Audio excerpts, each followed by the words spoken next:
जागीरदार साहब और मेरठ से जो मजलिस इत्तेहादुल मुस्लिमीन के उम्मीदवार हैं डॉक्टर महेश कुमार कामले साहब और अभी कांग्रेस पार्टी से जो उनके सीनियर कायद मजलिस में शामिल हुए हैं जनाब शौकत पठान साहब, मैं इनका खैर मुक़द्दम करता हूँ। और जनाब गज़र साहब, अनवर सादात साहब और मजलिस इत्तेहादुल मुस्लिमीन के शोलापुर के उम्मीदवार मेरे छोटे भाई जनाब फारूक शाब्दी साहब। मौज़िज़ हाज़रीन इकराम, बुज़ुर्गाने मिल्लत, मैं आपका शुक्रिया अदा करता हूँ कि आपने अपना कीमती वक्त निकाल कर आज के इस इंतखाबी जलसे में आपने शिरकत की। आपका बेहद शुक्रिया। आज इतनी बड़ी तादाद में आप यहाँ पर आए हैं। मेरे अजीज़ दोस्तों और बुज़ुर्गों, मैं आपको ये बताना चाहता हूँ और आपको इस बात की गारंटी देता हूँ कि 20 तारीख के दिन इस विधानसभा की पूरी जनता जनाब फारूक साहब को अपना नया आमदार बनाएगी। तो इंशाअल्लाह मैं इस बात की गारंटी देता हूँ कि 5 साल में शोलापुर की जनता जो विकास के लिए तड़प रही है, शोलापुर की जनता जो महंगाई से पिस रही है, जो शोलापुर की जनता के नौजवान बेरोजगारी उनका मुकद्दर बनाकर रख दिया गया, जो नौजवान अपनी डिग्री का इम्तिहान भी दे चुके हैं और 1 साल से उनकी डिग्री नहीं मिलती, जो शोलापुर में यहाँ पर जो इंडस्ट्री थी चादर की, जिसको ज्योग्राफिकल इंडिकेटर भी मिल गया था, इंशाअल्लाह ताला उसको फारूक शाब्दी खुद मेहनत करके उसको रिवाइव करेंगे। मैं आपसे वादा कर रहा हूँ कि आज शोलापुर में 6 दिन में 1 मरतबा पानी आपको मिलता है। फारूक दिन रात मेहनत करके इंशाअल्लाह ये सबसे बड़ा मसला, ख़ास तौर से पीने का पानी अगर 6 दिन 8 दिन में 1 मरतबा आता है तो सबसे ज़्यादा तकलीफ़ हमारी माँ और बहनों को उठाना पड़ता है। और मैं आपसे वादा कर रहा हूँ कि ये जो फ्लाईओवर का काम, एक बच्चा पैदा हुआ, अब उसकी शादी होने वाली है, मगर फ्लाईओवर का काम मुकम्मल नहीं होता। अब लगता है कि उसकी जुमागी के बाद ही वो फ्लाईओवर का काम मुकम्मल होगा। आप शायद मेरी बात समझे नहीं। 20 तारीख के दिन फारूक शाब्दी की शादी आप करेंगे, उनके वालिद बैठे हुए, उन्हें गलत नहीं समझना, आमदार बनाने का मामला है, क्योंकि फारूक को घर भी जाना है वापस। और जुमागी से मतलब 23 तारीख को जब नतीजा निकलेगा उसके बाद से इंशाअल्लाह ताला वो फ्लाईओवर का काम मुकम्मल हो जाएगा। क्योंकि हम जानते हैं कि शोलापुर में ये 2 देशमुखों में जो डिशुम होने की वजह से फ्लाईओवर का काम मुकम्मल नहीं हो रहा। आप ये भी जानते हैं कि 10 साल पहले 2014 में नवंबर में, ये 2014 में नरेंद्र मोदी यहाँ पर आए थे और शोलापुर की जनता से वादा किया था कि मैं शोलापुर में भारत की आर्मी के कपड़े यहाँ पर सिलाऊंगा। मोदी जी, शोलापुर की जनता ये जानना चाहती है कि आपको प्रधानमंत्री बन के 10 साल हो गए। आप बताइए कि क्या आपने शोलापुर के अंदर इंडियन आर्मी के कपड़ों की सिलवाई का काम अब तक क्यों शुरू नहीं किया? चंद दिन पहले मोदी आए थे तो ये शोलापुर की ये तकालीफ का जिक्र नहीं किए। स्मार्ट सिटी एक करप्शन का अड्डा बन चुका है। शहर शोलापुर का शहर स्मार्ट सिटी के नाम पर यहाँ की आवाम तकलीफ उठा रही है। मैं आपको गारंटी दे रहा हूँ कि इंशाअल्लाह ताला आप फारूक को यहाँ से अपना नया आमदार बनाइए। ये तकालीफ को फारूक शाब्दी दूर करेगा। स्मार्ट सिटी का काम कराने के लिए आमदार को भी स्मार्ट होना पड़ता है, और जितने भी आमदार थे वो स्मार्ट थे, मगर अपनी जेब के मामले में स्मार्ट थे। फारूक शाब्दी इंशाअल्लाह ताला जो ऐलान किया है कि वो अपनी जो उनको आमदार की तनख्वाह मिलेगी इंशाअल्लाह वो उसको नहीं लेंगे, वो गरीबों में या गरीबों के कास के लिए उसको दे देंगे। उन्होंने ख़वातीन की मजबूती के लिए, उनके एम्पावरमेंट के लिए उन्होंने 4 वादे किए हैं। मुझे यकीन है कि इंशाअल्लाह ताला वो उस वादे को पूरा करेंगे। उन्होंने वादा किया कि शोलापुर में हमारी कई ऐसी गरीब माँ और बहनें हैं जो बीड़ी बनाती हैं।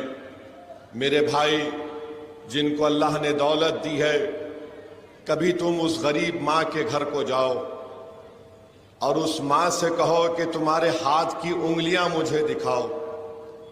बीड़ी बनाते बनाते उनकी ये उंगलियों की, इनका जो चमड़ी होती है वो निकल जाती है, इनके उंगलियां सफेद पड़ जाते हैं, स्किन की बीमारी उनको शुरू हो जाती है।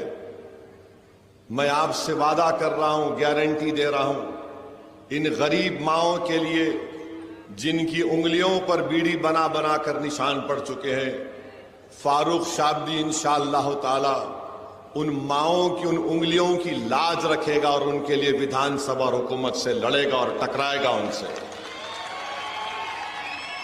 मेरे अजीज दोस्तों और बुजुर्गों, फिर हम ये भी मानते हैं कि बेरोजगारी यहां के नौजवानों का एक बहुत बड़ा मसला बन चुका है। आप देखिए कि एक शिवसेना से 2 शिवसेना हो गए, दोनों को नौकरी मिल गई। एक शरद पवार, एक एनसीपी से 2 एनसीपी हो गए। चिचा का परिवार भी नौकरी पे, भतीजे का भी परिवार नौकरी पे। अब एक कांग्रेस बूढ़ी है, अभी वहां पर भी लगे हुए हैं काम पे। इन 5 बीजेपी है। इन तमाम पार्टियों में ही पूरी नौकरी तकसीम होकर रह गई, मगर शोलापुर की जनता खाली आस लेकर बैठी हुई है कि मेरे मुकद्दर में नौकरी कब आएगी। मैं आपसे वादा कर रहा हूं, फारूक शाब्दी उन नौजवानों की तरक्की के लिए, उन नौजवानों को जो रोजगार के लिए आज तड़प रहे हैं, इंशाअल्लाह फारूक उन नौजवानों के ख्वाबों को पूरा करने की कोशिश करेगा। आईटी पार्क का संगे बुनियाद, फाउंडेशन स्टोन शरद पवार साहब डाल के चले गए, खाली लगा हुआ है, कुछ काम नहीं हुआ आईटी पार्क के ऊपर। अगर आईटी पार्क पर काम होता तो यकीनन बहुत से कंपनीज यहां पर आते, शोलापुर के गरीब नौजवानों को कुछ ना कुछ तो रोजगार मिलता। तो ये शोलापुर के बहुत से मसाइल हैं और इंशाअल्लाह ताला मुझे यकीन है कि फारूक शाब्दी इन तमाम तकालीफ को आपके दूर फरमाएंगे। पानी का मसला बहुत बड़ा है, बहुत बड़ा पीने के पानी का मसला है। यहां पर बीजेपी, नगर पालिका में बीजेपी के पास सत्ता है। अब पिछले 2.5 साल से तो इनकी यूटी की सरकार है, 10 साल से मोदी प्रधानमंत्री हैं। आप बताइए, अगर वो चाहते तो यहां पर पानी का मसला हल कर सकते थे, मगर नहीं किए। मोदी आए थे शोलापुर को, ना आर्मी के यूनिफॉर्म की स्टिचिंग की बात किए, ना ये पीने के पानी के मसले को हल करने की बात किए।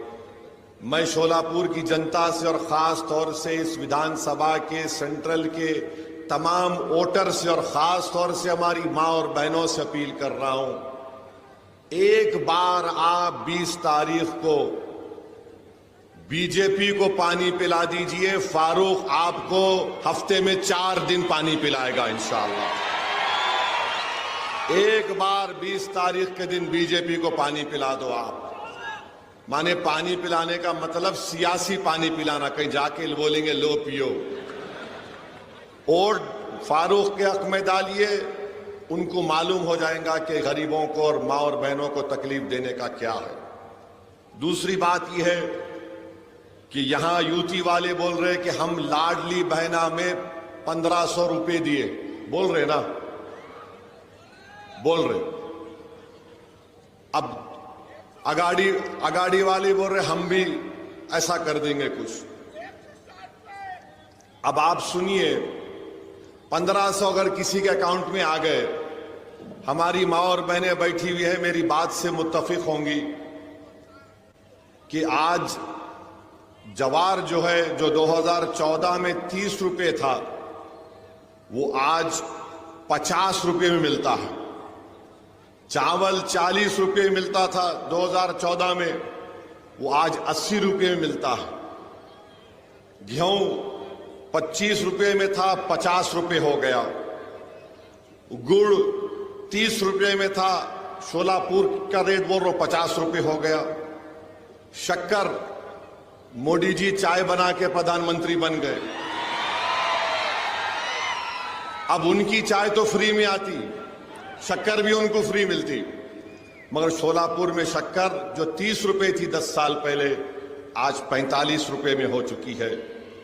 मसूर की दाल जो 50 रुपए में बिकती थी 14 में, आज 90 रुपए में बिक रही है।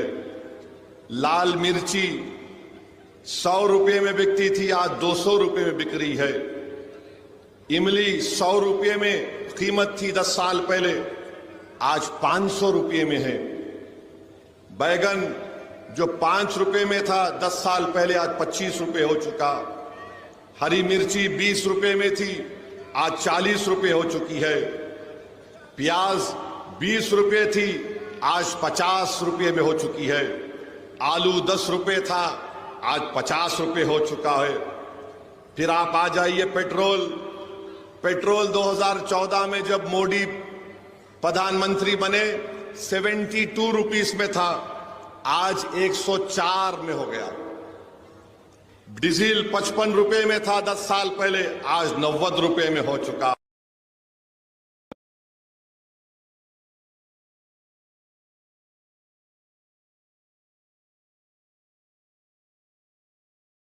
80-90 के दरमियान में मिलता है। मीठा तेल 70 रुपये में था, आज 150 रुपये में बिक रहा है। नमक 10 रुपये में था, 15 रुपये। अगर आप खाली इमली और आपके मसूर की दाल, लाल मिर्ची, हरी मिर्ची, प्याज, आलू और मीठा तेल मिला लिए तो यही 1100 रुपये निकल गए, यही 1100 रुपये निकल गए। सिलेंडर खरीदने गए तो उल्टा और 1500 जो रुपये मिले उसमें 300 रुपये डालना पड़ता। तो शिंदे समझ रहे कि हम सबके कान में फूल है। मोदी समझ रहे, अमित शाह बोल रहे लाडली बहना हमारे साथ है। अरे भाई, तुम 1500 रुपये दे के 1900 रुपये मेरे से निकाल रहे।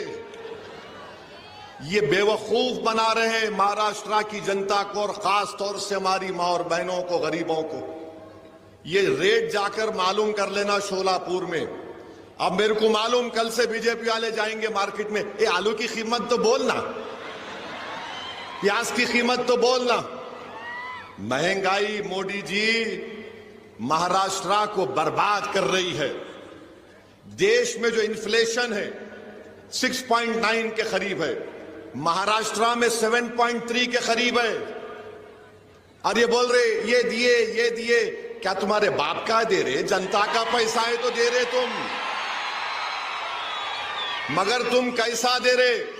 एक हाथ से 1500 डाल रहे और दूसरे हाथ से 1900 रुपए निकाल ले रहे। अब आप बताइए आपको क्या करना है 20 तारीख के दिन? आप क्या करेंगे बताइए?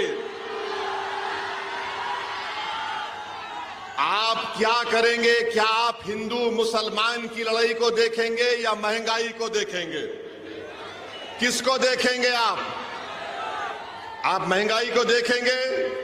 महंगाई आपको बर्बाद कर रही है तो हाथ उठाइए।